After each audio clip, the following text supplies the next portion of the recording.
সবাইকে স্বাগত জানাচ্ছি বিডিভিউজ ইনফোটেইনমেন্টে। আপনাদের সাথে আছি আমি সুস্মিতা দাস। যুক্তরাষ্ট্র ও ইরানের মধ্যে সুইজারল্যান্ডে অনুষ্ঠিত সর্বশেষ আলোচনা এখনও হয়তো ইতিহাসের সবচেয়ে বড় কূটনৈতিক সাফল্য হিসেবে বিবেচিত হওয়ার মতো পর্যায়ে পৌঁছায়নি, কিন্তু ভবিষ্যতে ইতিহাসবিদরা একে আন্তর্জাতিক রাজনীতির একটি গুরুত্বপূর্ণ মোড় পরিবর্তনের মুহূর্ত হিসেবে মূল্যায়ন করতে পারেন। দীর্ঘদিনের অর্থনৈতিক নিষেধাজ্ঞা, প্রক্সি সংঘাত, সামরিক উত্তেজনা এবং পারমাণবিক অস্ত্র নিয়ন্ত্রণ ব্যবস্থার প্রতি আস্থার অবক্ষয়ের পর ওয়াশিংটন ও তেহরান আবারও এমন একটি পথে ফিরেছে যা আন্তর্জাতিক সম্পর্কের সবচেয়ে কার্যকর হাতিয়ার, কূটনীতি। বিভিন্ন সূত্রে জানা গেছে, সাম্প্রতিক আলোচনায় একটি বিস্তৃত সমঝোতার রূপরেখা নিয়ে অগ্রগতি হয়েছে এবং পারমাণবিক কর্মসূচি, আঞ্চলিক নিরাপত্তা, নিষেধাজ্ঞা, সামুদ্রিক নিরাপত্তা ও কারিগরি বিষয় নিয়ে আলোচনা অব্যাহত রাখার বিষয় উভয় পক্ষ সম্মত হয়েছে। ফলে প্রশ্নটি আর শুধু এই নয় যে যুক্তরাষ্ট্র ও ইরান আলোচনায় বসতে পারছে কিনা, বরং প্রকৃত প্রশ্ন হলো কূটনীতি কি এখনও বৈশ্বিক পারমাণবিক অস্ত্র বিস্তার রোধ বা নন প্রলিফারেশন ব্যবস্থাকে কার্যকরভাবে রক্ষা করতে সক্ষম। মিডল ইস্ট মনিটরের বিশ্লেষণ থেকে ওয়াহিদ ফারুকের প্রতিবেদন।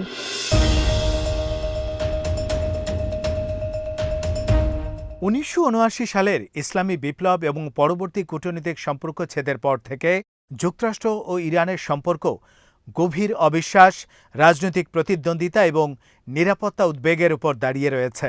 2000-এর দশকে ইরানের পারমাণবিক কর্মসূচি আন্তর্জাতিক আলোচনার কেন্দ্রে উঠে আসে এবং দীর্ঘ আলোচনার পর যৌথ সমন্বিত কর্মপরিকল্পনা স্বাক্ষরিত হয়। এই চুক্তির আওতায় ইরান তার পারমাণবিক কার্যক্রম সীমিত করতে সম্মত হয় এবং বিনিময়ে আন্তর্জাতিক নিষেধাজ্ঞা শিথিল করা হয়। কিন্তু পরবর্তী সময়ে চুক্তিটি দুর্বল হয়ে পড়ে, যুক্তরাষ্ট্র সেখান থেকে সরে যায় এবং নতুন করে নিষেধাজ্ঞা আরোপের ফলে দুই দেশের মধ্যে উত্তেজনা আবারও বৃদ্ধি পায়। একই সঙ্গে মধ্যপ্রাচ্যে সামরিক প্রতিদ্বন্দ্বিতা, প্রক্সি সংঘাত এবং পারমাণবিক কূটনীতির প্রতি আস্থার সংকট আরও গভীর হয়। সেই প্রেক্ষাপটে বর্তমান আলোচনা শুধু দ্বিপক্ষীয় সম্পর্ক পুনর্গঠনের প্রচেষ্টা নয়, বরং এটি আন্তর্জাতিক নন প্রলিফারেশন ব্যবস্থার কার্যকারিতারও একটি বড় পরীক্ষা।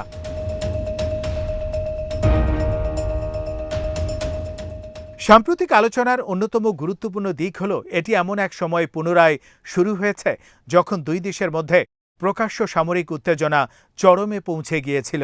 এর আগে ওমান ও ইউরোপে একাধিক পরোক্ষ যোগাযোগের মাধ্যমে আলোচনার ভিত্তি তৈরি হয় এবং পরে সুইজারল্যান্ডে উচ্চ পর্যায়ের বৈঠকে একটি সম্ভাব্য রোডম্যাপ নিয়ে আলোচনা এগিয়ে যায়।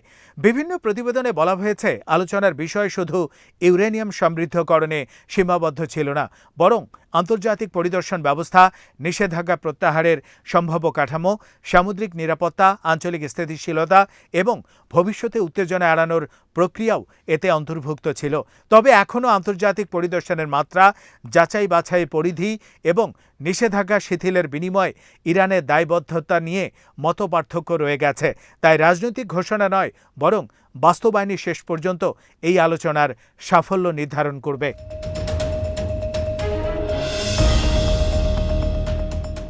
নন প্রলিফারেশন ব্যবস্থার সবচেয়ে বড় শিক্ষা হলো আন্তর্জাতিক চুক্তি কেবল পারস্পরিক বিশ্বাসের উপর টিকে থাকে না, বরং নির্ভরযোগ্য ও স্বচ্ছ যাচাই বাছাই ব্যবস্থায় চুক্তিকে কার্যকর করে তোলে।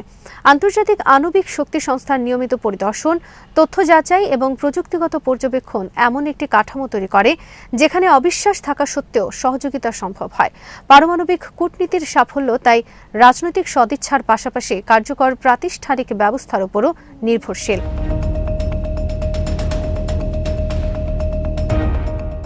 এই আলোচনায় সুইজারল্যান্ডের ভূমিকা বিশেষভাবে গুরুত্বপূর্ণ। দীর্ঘদিন ধরেই দেশটি আন্তর্জাতিক বিরোধে নিরপেক্ষ মধ্যস্থতাকারী হিসেবে গ্রহণযোগ্যতা ধরে রেখেছে। বর্তমান আলোচনাতেও সুইজারল্যান্ড এমন একটি পরিবেশ তৈরি করেছে যেখানে দুই প্রতিদ্বন্দ্বী রাষ্ট্র রাজনৈতিক চাপ কমিয়ে সংলাপ চালিয়ে যেতে পেরেছে। আন্তর্জাতিক সম্পর্কের ক্ষেত্রে এটি একটি গুরুত্বপূর্ণ বাস্তবতা যে মধ্যস্থতাকারী রাষ্ট্র বা আন্তর্জাতিক প্রতিষ্ঠান নিজেরা কোনো সংঘাতের সমাধান করে না, বরং তারা এমন একটি কূটনৈতিক পরিবেশ তৈরি করে যেখানে সমঝোতার সম্ভাবনা বৃদ্ধি পায়। ভবিষ্যতের পারমাণবিক কূটনীতিতেও নিরপেক্ষ মধ্যস্থতাকারীদের গুরুত্ব আরও বাড়তে পারে।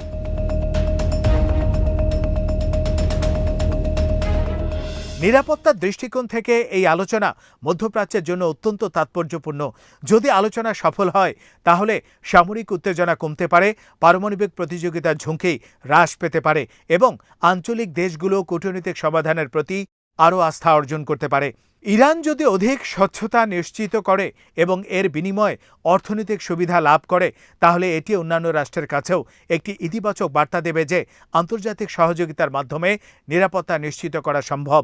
কিন্তু যদি আলোচনা আবারও ব্যর্থ হয়, তাহলে অনেক রাষ্ট্র এই সিদ্ধান্তে পৌঁছাতে পারে যে আন্তর্জাতিক চুক্তির চেয়ে সামরিক প্রতিরোধ এবং পারমাণবিক সক্ষমতাই অধিক কার্যকর নিরাপত্তা নিশ্চয়তা প্রদান করে। এতে বৈশ্বিক নন প্রলিফারেশন ব্যবস্থার প্রতি আস্থা আরও দুর্বল হতে পারে।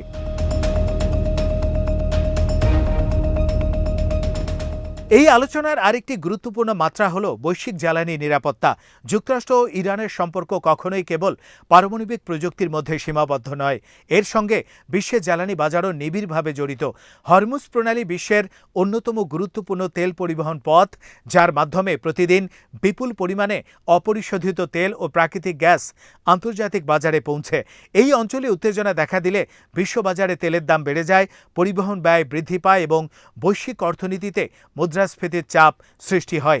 আন্তর্জাতিক আলোচনায় সামুদ্রিক নিরাপত্তা ও জাহাজ চলাচলের স্বাধীনতা নিয়ে আলোচনা হওয়ার অর্থ হল সফল কূটনীতি শুধু একটি পারমাণবিক সংকটের সমাধান করবে না, বরং বৈশ্বিক জ্বালানি বাজারে স্থিতিশীলতা আনতেও গুরুত্বপূর্ণ ভূমিকা রাখবে। তাই বর্তমান বিশ্বে পারমাণবিক নন প্রলিফারেশন কেবল নিরাপত্তার বিষয় নয়, এটি অর্থনৈতিক স্থিতিশীলতার সঙ্গেও সরাসরি সম্পর্কিত।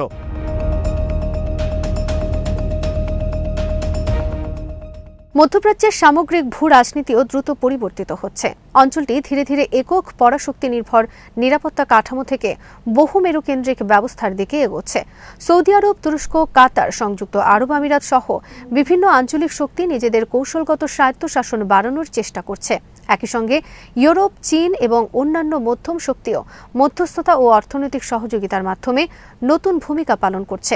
এই নতুন বাস্তবতায় সামরিক প্রতিযোগিতার পাশাপাশি অর্থনৈতিক সংযোগ, বাণিজ্য এবং পারমাণবিক শাসন ব্যবস্থা সমানভাবে গুরুত্বপূর্ণ হয়ে উঠেছে। ফলে ভবিষ্যতের চুক্তিগুলো সম্ভবত অতীতের মতো স্থায়ী শান্তি চুক্তি হবে না, বরং ধাপে ধাপে গড়ে ওঠা অস্ত্রবিরতি, আন্তর্জাতিক পরিদর্শন, অর্থনৈতিক প্রণোদনা এবং ধারাবাহিক আলোচনার সমন্বয়ে একটি নমনীয় কাঠামো তৈরি হবে।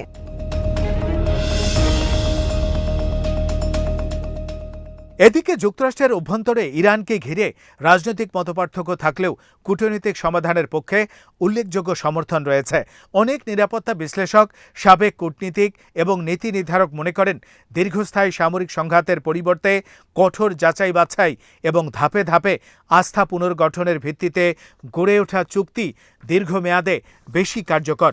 যদিও অভ্যন্তরীণ রাজনৈতিক পরিবর্তনের কারণে এই ধরনের চুক্তির স্থায়িত্ব সবসময় অনিশ্চিত থাকে, তবুও আলোচনার পথ খোলা রাখা আন্তর্জাতিক নিরাপত্তার জন্য অপরিহার্য।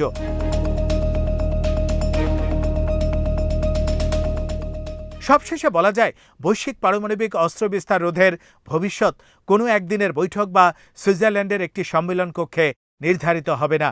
এর ভবিষ্যৎ নির্ভর করবে কূটনীতি কতটা বিশ্বাসযোগ্য, ধারাবাহিক এবং বাস্তব ভিত্তিক হতে পারে তার উপর। যদি যুক্তরাষ্ট্র ও ইরান বর্তমান আলোচনার মাধ্যমে কার্যকর যাচাই বাছাই ব্যবস্থা প্রতিষ্ঠা করতে পারে, আঞ্চলিক উত্তেজনা কমাতে সক্ষম হয় এবং পারস্পরিক প্রতিশ্রুতি বাস্তবে রূপ দিতে পারে, তাহলে এটি বৈশ্বিক নন প্রলিফারেশন ব্যবস্থাকে নতুন শক্তি দেবে। আন্তর্জাতিক আইন, বহুপাক্ষিক কূটনীতি এবং প্রাতিষ্ঠানিক সহযোগিতার প্রতি আস্থা পুনরুদ্ধার হবে। কিন্তু যদি এই প্রচেষ্টাও ব্যর্থ হয়, তাহলে আরও অনেক রাষ্ট্র বিশ্বাস করতে পারে যে আন্তর্জাতিক চুক্তির চেয়ে পারমাণবিক সক্ষমতাই নিরাপত্তার সবচেয়ে নির্ভরযোগ্য নিশ্চয়তা। সেই কারণেই বর্তমানে যুক্তরাষ্ট্র ইরান আলোচনা কেবল দুই দেশের মধ্যে সম্পর্ক পুনর্গঠনের উদ্যোগ নয়, এটি আন্তর্জাতিক নিরাপত্তা, মধ্যপ্রাচ্যের স্থিতিশীলতা এবং বৈশ্বিক পারমাণবিক অস্ত্র বিস্তার রোধ ব্যবস্থার ভবিষ্যৎ নির্ধারণে একটি গুরুত্বপূর্ণ মাইলফলক।